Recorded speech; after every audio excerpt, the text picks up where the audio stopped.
કરીને લખવાનું નામ લખો ને અથું પછી ઓલી કેબિન યાદ આવે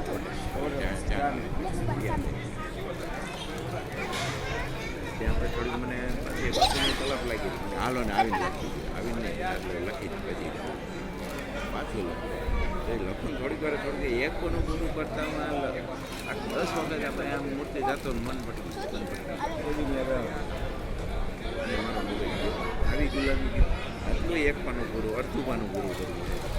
એ લખવાનું કે અમે મંત્ર લખી દીધું આપણે બીજું કંઈ કામ કરતા મૂકી નહીં મંત્ર લખી એટલી વારમાં કીધું અને નક્કી કર્યું કે અત્યારે પછી તરત જ આપણે અધૂરું મૂકી બાપુ તમે પી આવો કેમ મૂકી દીધું શું થયું એ તમને નહીં સમજી સમજાવું આજનો દે ચાલો હવે અહીંથી ઊભું થવાનું નહીં હવે થઈ ગયું એની વખતે છોડી દીધી 1975 અત્યારે એમ એક મરદ થવા ડાયરીની જેવું થોડું નહીં કે આપણે થોડું એનું આપણે મરદનું આપણે કંઈક તો એનું લક્ષણ હોવું જોઈએ એનું લક્ષણ એવું એટલે ગયું ન જો મરી જાય તો ભલે છોડીને મરી જવું મરી જાય